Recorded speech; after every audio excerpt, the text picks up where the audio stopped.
Hello दोस्तों, कैसे हैं आप। दोस्तों, बहुसंस्कृतिवाद समाज को जोड़ता है या तोड़ता है। यह ऐसी सोच या सिद्धांत एक ऐसी सोच या सिद्धांत जो दुनिया को जोड़ भी सकता है और तोड़ भी सकता है। क्या वह बहुसंस्कृतिवाद है? इसका हमारे समाज पर क्या इफेक्ट पड़ता है, इसको हम लोग इस वीडियो में देखेंगे कि आखिर क्या है। ठीक है, तो मैं स्टार्ट कर रही हूँ इस वीडियो को, इस टॉपिक को। अगर आप लोग इस वीडियो को अंत तक देखेंगे तो जरूर कुछ न कुछ आप लोग को फायदा होगा। तो आप लोग इस वीडियो को अंत तक जरूर देखें और पसंद आए तो चैनल को लाइक और सब्सक्राइब करें। ठीक है, तो मैं ये स्टार्ट कर रही हूँ। बहुसंस्कृतिवाद, मल्टीकल्चरलिज्म।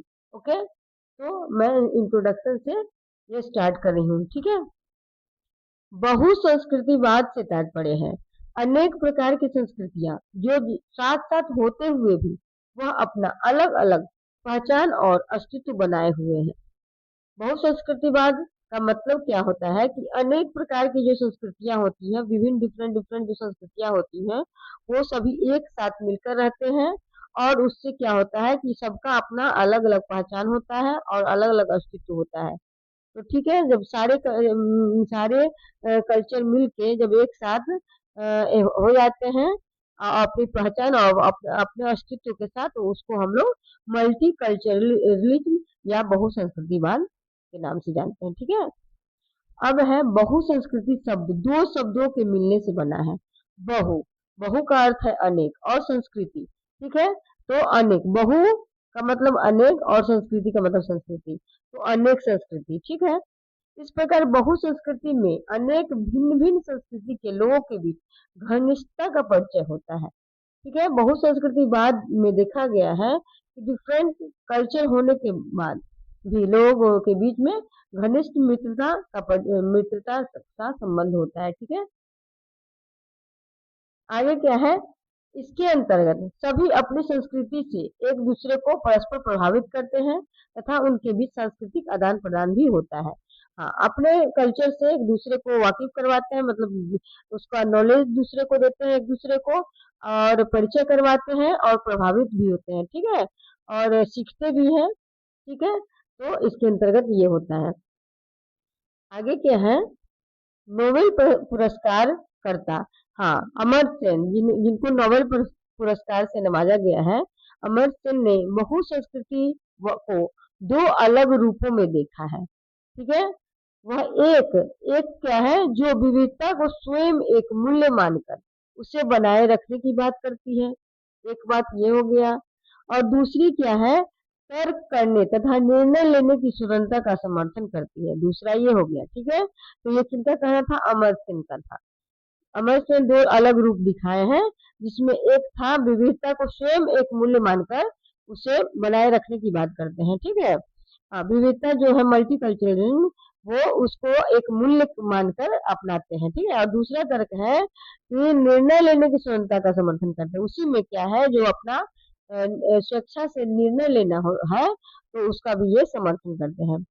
अमेरिकी अमेरिका, अफ्रीका और एशिया, अमेरिका, अफ्रीका और एशिया जैसे महाद्वीपों में भी इसको देखा जाता है। किसको, महो संस्कृतिवाद को देखा जाता है। ठीक है,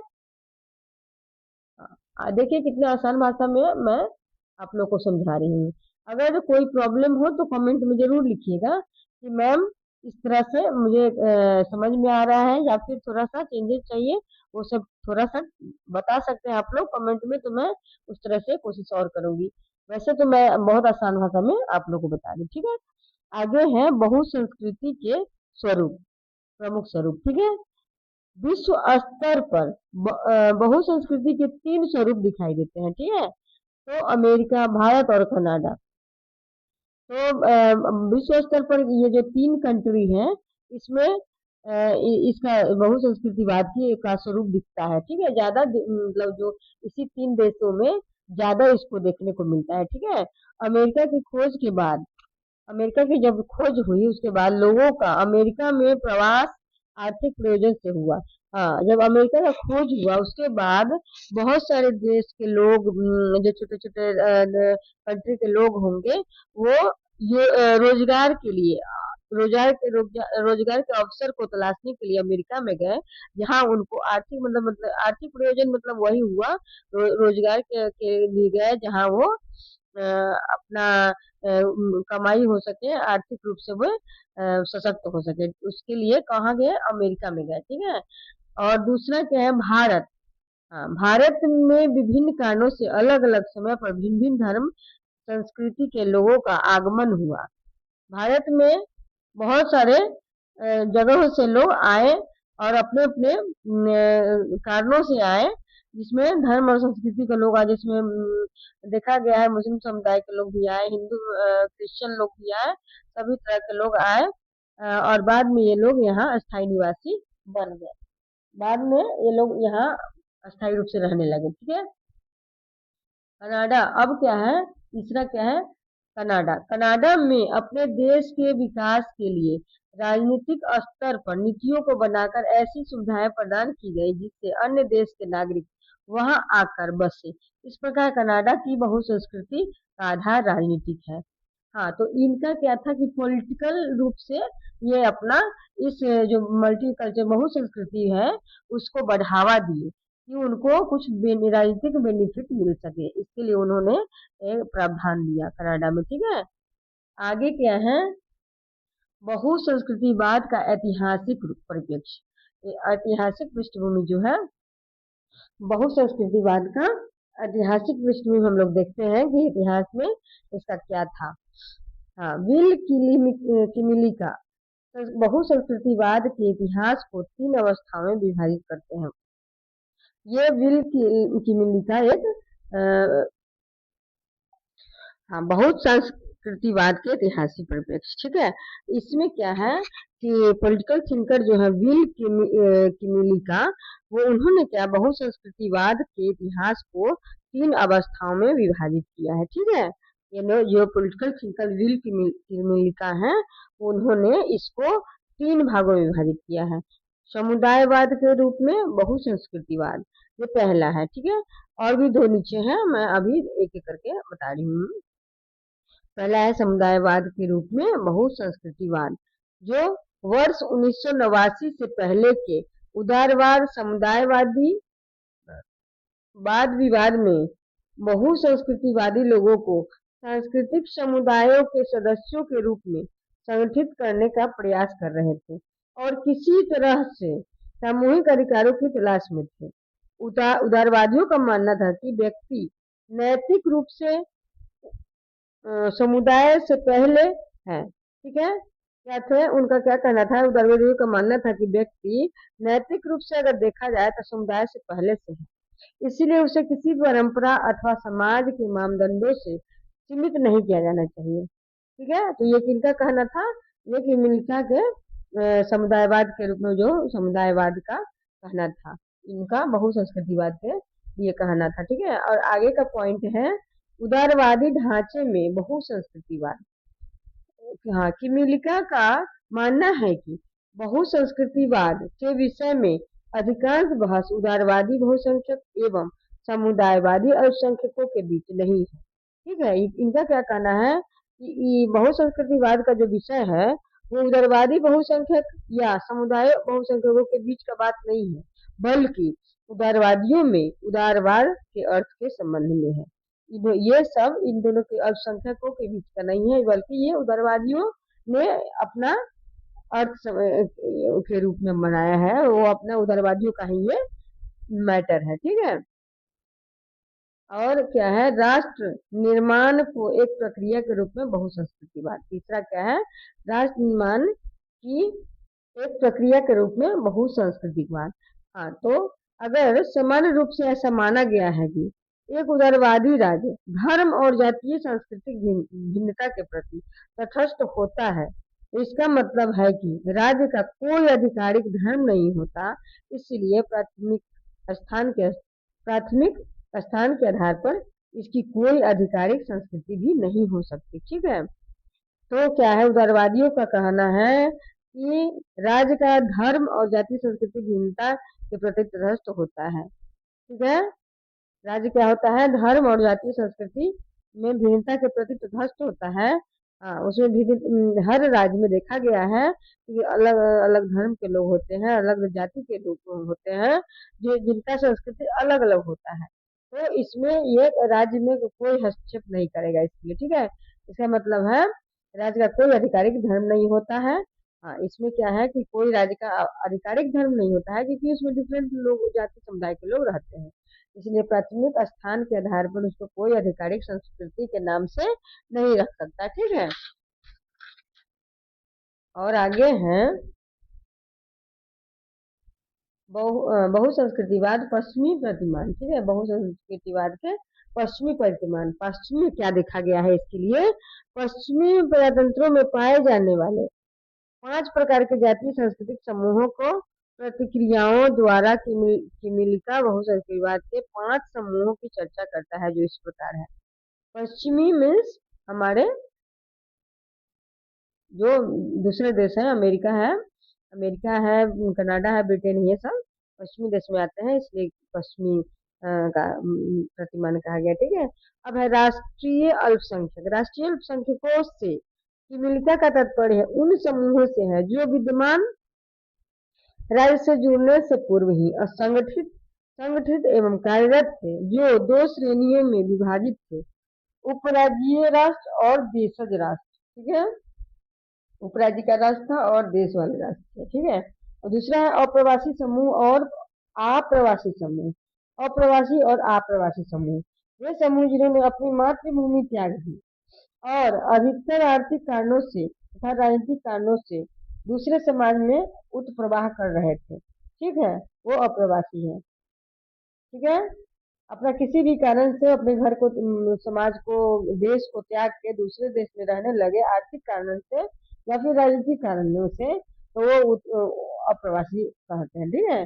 और अप्रवासी समूहों ने बहुसंख्यकों द्वारा राष्ट्र निर्माण का विरोध नहीं किया, बल्कि उन्होंने एकीकरण संबंधी बात करते समय मांग की कि उन्हें खान पान, वेशभूषा, मनोरंजन और धर्म जैसी कुछ प्राचीन प्रथाओं को बनाए रखने की अनुमति मिल जाए। इनका क्या कहना था कि हम भले ही आपके यहाँ परमानेंट नहीं रहे, लेकिन जब भी हम जहाँ रहें वहाँ हमें खाने पीने, वेशभूषा, मनोरंजन जैसी जो भी हमारा अपना है, जो उनका चला आ रहा है, उसमें कोई चेंजेस नहीं होना चाहिए, ठीक है। उसके लिए उनको कोई रोक टोक ना करे। अब है पृथक, तीसरा क्या, पृथकतावादी जातीय धार्मिक समूह। इसमें क्या था, अधिकांश अप्रवासी बहुसंख्यकों के साथ एकीकृत शामिल होना चाहते थे, ठीक है। वो क्या करते थे कि हम बहुसंख्यकों के साथ, मतलब जो भी वहाँ के लोग हैं, अस्थायी लोग हैं, उसके साथ पे शामिल होना चाहते थे। लेकिन कुछ छोटे अप्रवासी समूह ऐसे हैं जो स्वेच्छा से राजनीतिक और नागरिक समाज से पृथक रहना चाहते हैं। कुछ लोग तो मिलना चाहते हैं, लेकिन कुछ लोग नहीं रहना, मिलना चाहते, मिल के रहना, ठीक है। वो लोग अपना स्वच्छंद रहना चाहते हैं, ठीक है। अभी क्या है, अभी दूसरा चौथा पॉइंट है विदेशी समूह। हाँ, ये ये वे समूह है जिन्होंने वास्तविक अर्थ में कभी भी नागरिक बनने का अधिकार नहीं दिया गया। हाँ, ये वे समूह है जिनको वास्तविक अर्थ में कभी भी नागरिक बनने का अधिकार नहीं दिया गया, जबकि वे मुख्य धारा में समावेशित होना चाहते थे। हाँ, कुछ ऐसे अप्रवासी हैं, विदेशी समूह जो भी है, वो चाहते हैं कि हम वहाँ जहाँ भी रहते हैं वहाँ की नागरिकता हमें प्राप्त हो जाए, लेकिन वहाँ के जो भी है लोकल सरकार है, वो चाहते हैं कि इनको मैं उसमें समावेशित नहीं करूँ, ठीक है। अब है प्रजातीय जाति समूह।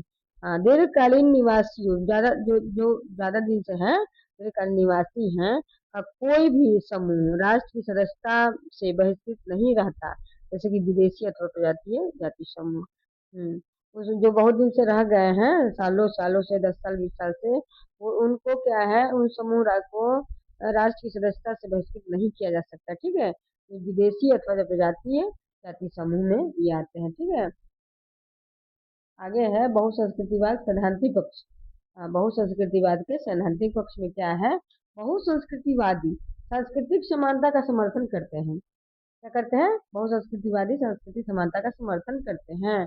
संस्कृति को बहुसंस्कृतिवादियों द्वारा एक प्रणाली वैज्ञानिक तर्क के रूप में प्रयुक्त किया जाता है, ठीक है। समुदायवादी विचारधारा में प्रमुख योगदान के रूप में बहुसंस्कृतिवाद के प्रमुख समर्थक हैं। कौन कौन है? आइरिस यंग है, और भीखू पारेख है जो प्रजातांत्रिक सिद्धांतवादी हैं। आइरिस यंग क्या है? सामाजिक समूह हमारी पहचान को तर्क देने वाले जिसका वे एक भाग मानते हैं। आइरिस आइरिस यंग जो है, उनका कहना है कि सामाजिक समूह हमारी पहचान को तर्क देने वाले जिसका वे एक भाग होना चाहते हैं, मानते हैं। ठीक है। अब क्या है, शॉर्ट रिवीजन के रूप में अभी हम लोग जितना पढ़े हैं ना, उसका निचोड़ जो है छोटे छोटे पॉइंट में मैं डाली हूँ, जो एक बार हम लोग का सबका रिवीजन हो जाएगा। ठीक है। अभी मैं करवा रही हूँ आप लोग को। बहुसंस्कृतिवाद के अंतर्गत ऐसी विचारधारा को अपनाया गया जिसमें एक समाज विभिन्न संस्कृतियों, धर्मों, भाषाओं और परंपराओं को समान रूप में मान्यता दी जाती है। ठीक है। तो एक बार और देख लीजिए, बहुसंस्कृतिवाद के अंतर्गत क्या कहा गया? ऐसी विचारधारा को अपनाया गया जिसमें एक समाज के अंतर्गत विभिन्न संस्कृति, धर्मों, भाषाओं और परंपराओं को समान रूप से मान्यता दी गई। चाहे वो किसी भी धर्म का हो, किसी भी संस्कृति का हो, किसी भी भाषा का हो, सभी को एक समान रूप से मान्यता दी गई। ठीक है। इसमें बहुसंस्कृतिवाद के अंतर्गत यह सभी प्रकार की सांस्कृतिक विविधता को स्वीकार करने लगा। ठीक है, बहुसंस्कृतिवाद में। और इसके अंतर्गत हर समुदाय को अपनी पहचान बनाए रखने का अधिकार दिया गया। ठीक है। तो ये आप लोग पीछे का सारा निचोड़ मैं बता रही हूँ एक पॉइंट पे। ठीक है। कोई डाउट नहीं, कोई कंफ्यूजन इस टॉपिक से आप लोग को नहीं रहेगा। अगर कोई है दिक्कत तो आप लोग बताइए कमेंट करके, तो मैं उसको भी क्लियर करने की कोशिश करूंगी। अब आगे है, इस विचारधारा का बल समानता और पहचान दोनों पर है। हाँ, इस विचारधारा का बल क्या है, कहाँ कहाँ है? समानता और पहचान। समानता होना चाहिए और उसको पहचान ही मिलना चाहिए, इस पर बल दिया गया है। इसमें अल्पसंख्यकों के अधिकारों की सुरक्षा पर बल दिया गया। इसमें क्या है, अल्पसंख्यक जो वर्ग हैं, जो बाहर से आए हुए हैं, उनको अल्पसंख्यक कहा गया है। उसको उसी के अधिकारों की और सुरक्षा के ऊपर ध्यान दिया गया है। ठीक है।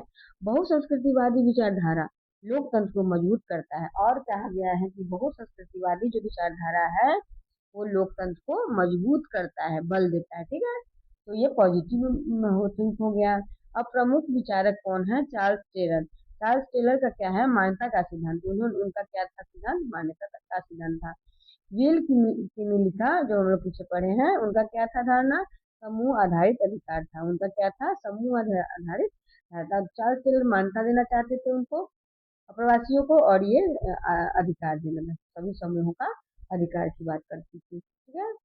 और बहुसंस्कृतिवाद के फायदे। ठीक है। अब इसका फायदा हम लोग देखते हैं, एडवांटेज क्या है, इसको अगर रखा जाए, माना जाए, तो हमें क्या फायदा होगा, समाज को क्या फायदा हुआ, राज्य को क्या सब फायदा हुआ। तो इसमें क्या था? सामाजिक समावेशन को बढ़ाना।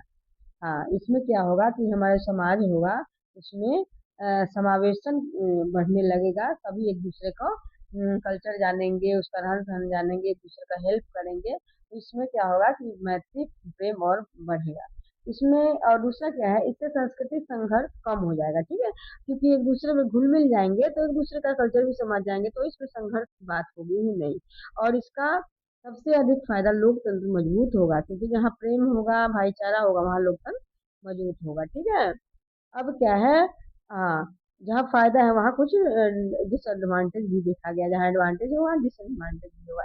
फायदा है तो नुकसान भी होगा। ठीक है। अब इसकी नुकसान या कमियों को हम लोग देखेंगे। ठीक है। तो इसमें है, राष्ट्रीय एकता पर खतरा हो सकता है। ठीक है।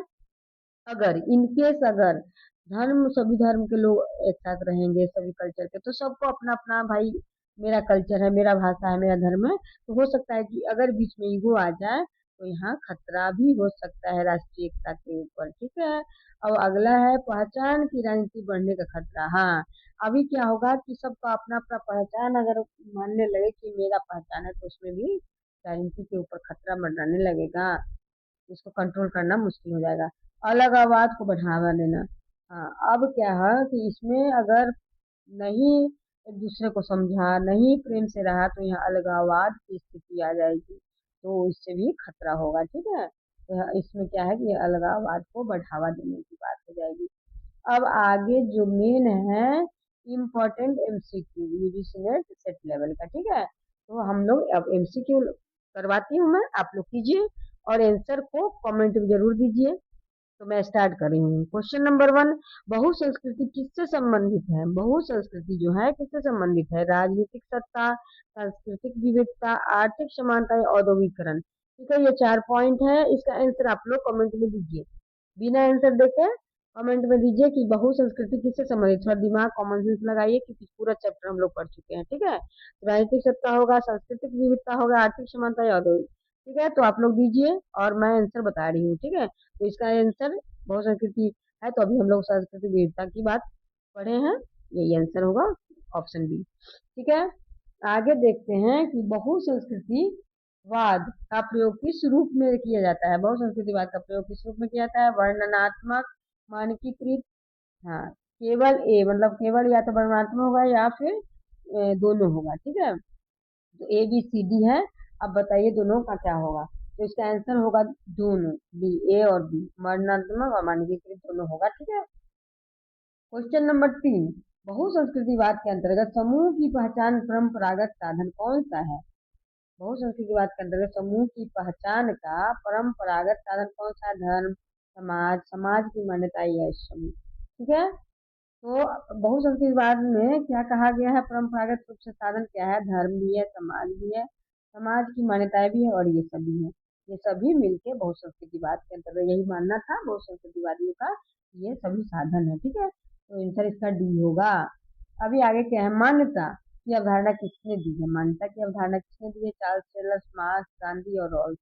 तो ये चार्ल्स टेलर ने दी है। मान्यता की अवधारणा किसने दी है? चार्ल्स टेलर ने दी है, ठीक है। आगे क्या है? समूह आधारित अधिकार का संबंध किससे है? समूह आधारित अधिकार का संबंध किससे है? तो लॉक, बिल किमिल का, रूसो और वेबर, ठीक है। तो ये है बिल किमिल का, जो हम लोग पढ़े हैं।